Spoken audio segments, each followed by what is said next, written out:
ఇంతకుముందు చెప్పిండు కదా ఒకటే రోజు ఆయన వేసిన పిటిషన్ చెప్తున్నాను ఇక్కడ ఇది చూడండి రౌండ్ అప్ చేసినది ఇక్కడ రౌండ్ అప్ చేసినది ఆయన కోర్టులో వేసినటువంటి పిటిషన్ బండి సంజయ్ కోర్టులో వేసినటువంటి పిటిషన్ లో ఇలా క్లియర్ గా ఉన్నది it is submitted that the petitioners plaintiff son has come in contact with the minor daughter of so and so పేరు ఇలా ఉన్నది కానీ నేను చెప్పదలుచుకోలే బయటకు చెప్పదలుచుకోలే త్రూ కామన్ ఫ్రెండ్స్ అని ఉన్నది ఆయన వేసిన పిటిషన్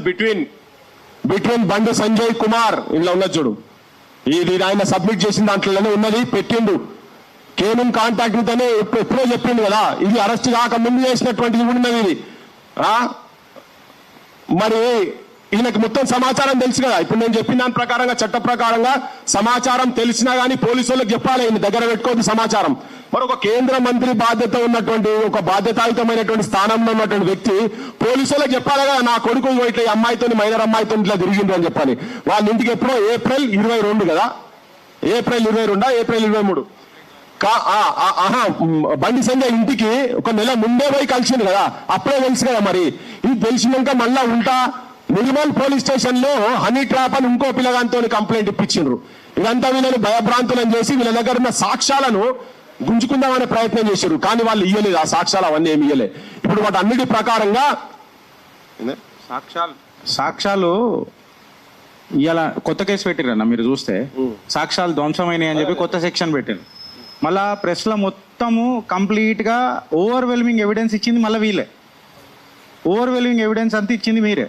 నువ్వు అన్నం తినిపిస్తున్నావా అవన్నీ పక్కకు పెట్టు ఇచ్చింది మీరే సో ఐడియలీ యాక్సెప్ట్ చేసింది కూడా మీరే సో మీకు ఎవరు సజెషన్ ఇస్తారు ఏమి ఇస్తారు అనేది మాకు తెలియదు కానీ హనీ ట్రాప్ కేసులో పెట్టి ట్రాప్ అయింది కూడా మీరే ఇవాళ ఎవిడెన్స్లు మొత్తం ఇచ్చి పాక్సో చట్టాన్ని ఉల్లంఘించింది మీరే హోంశాఖ మాత్యులైన మీరు తెలంగాణ హోంశాఖ మాత్యులైన రేవంత్ రెడ్డి గారు ఇద్దరు కలిసి మళ్ళీ ఇలా ఖచ్చితంగా పోక్సో చట్టాన్ని అవమానించారు ఆ చట్ట పెద్దలను కూడా అవమానించారు ఎవిడెన్స్ మొత్తము కంప్లీట్గా వీళ్ళే బయట పెట్టుకున్నారు and last but not the least అన్న ఇవాళ ఫోన్లో ఎవిడెన్స్ అంతా తీసేసారు ఇవాళ ప్రెస్ క్లబ్ల నుంచి పృథ్వన్ననో గిరీషో మాట్లాడే విషయాలు కావు ఇవి పోలీసులు సెక్షన్లు కొత్తగా పెట్టిన అంశాలే మేము మాట్లాడుతున్నాం సెల్ ఫోన్లు మొత్తం ఖాళీ అయిపోయినాయి ఇవన్నీ వీళ్ళు పదురుకున్నారు రేవంత్ రెడ్డి బండి సంజయ్ ఇద్దరు పదురుకున్నారు అందుకనే స్టార్టింగ్ చెప్పినా కదా చేతిలో పువ్వు పెట్టి జనం చెవులో పూలు పెడుతున్నారని అందుకే అన్న నేను వీళ్ళు సాక్ష్యాలు మొత్తం కథం పట్టించే ప్రయత్నం చేస్తున్నారు కానీ బాధితుల చేతులలో కొన్ని సాక్ష్యాలు ఉన్నాయి బయట సర్క్యులేట్ కూడా అవుతున్నాయి కదా ఇప్పుడు 2 రోజులు అవుతున్నాయి మరి వీళ్ళందరినీ తీసి బొక్కల వారాలి సంగప్ప మీద కూడా కేసు వాడాలి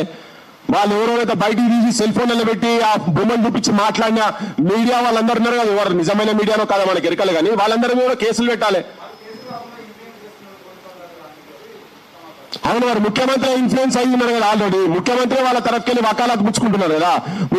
ముఖ్యమంత్రి పార్టీకి సంబంధించిన ఎంపీలే బహిరంగంగా చెప్తున్నారు కదా ఆ రాకేష్ రెడ్డి అంటే ఆయన బీజేపీ అయినా కూడా ఆయన మరి మనిషా మరి ఆయన వాళ్ళ తల్లి లేదా ఇంట్లో భార్య పిల్లలు లేరా వాళ్ళు చెప్తలేరా నాకు అర్థమైతే లేదు ఆయన కూడా ఇంత కామన్ సెన్స్ లేకుండా ఎట్లా మాట్లాడుతున్నారు చూడ ఆయన బావా మర్దల్లట ఆయన వరుసలట ఏం ఆ భాష ఏంటిది ఆ కథ ఏంటిది బియ్యమట ఏమేదో మాట్లాడుతున్నాడు ఇలా అసలు ఇటువంటి ఓట్లు ఎందుకు వేస్తారో మన జనానికి నాకు అర్థమైతే లేదు ఈ బండి సైజ్ అసంటోళ్లకు ఈయన అసంటోళ్లకు ఈ రేవంత్ రెడ్డిలకు ఆయన కూడా వచ్చేసారి చూపిస్తారు జనం మాత్రం చూపిస్తారు క్లియర్ కట్ గా చూపిస్తారు ఎంత ముఖ్యమంత్రి ఇన్ఫ్లుయెన్స్ కాగా వీళ్ళు ఏమున్నది ముఖ్యమంత్రి కాపాడే ప్రయత్నం చేస్తున్నారు అబద్ధాలు చెప్తున్నాడే క్లియర్ చెప్తున్నాం అది ఆధారాలతో కూడా చెప్పినాం కదా బీజేపీ నాయకులు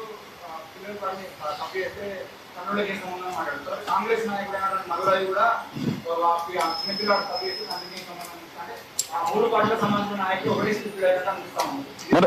వాస్తవమే కదా మరి కల్వకుంట కవిత మొదలు అట్లే చెప్పింది కదా పాపం ఏం తెలియదు బిస్కెట్ ఇస్తే రాదు చెప్పిన వాళ్ళని చాక్లెట్ ఇస్తే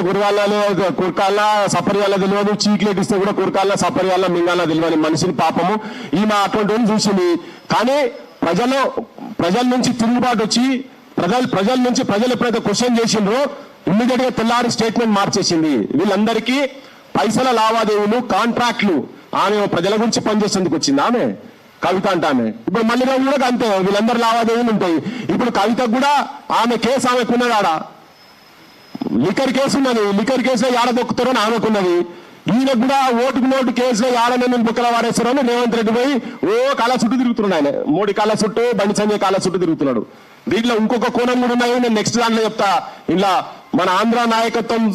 సార్లది కూడా చాలా పెద్ద పాత్ర ఉన్నది. బండి సంజయ్కి బాగా విపరీతమైన సపోర్ట్ బేస్. ఇంకా కొద్దిగా నేను ఆధారాలు తీసుకుంటా. ఢిల్లీలో వీళ్ళకి ఏమేమి నడుస్తున్నది చక్రం నారా చంద్రబాబు నాయుడు అంటారో కూడా దీని వెనుక ఎట్లెట్లా ఉన్నాడు అనేది నేను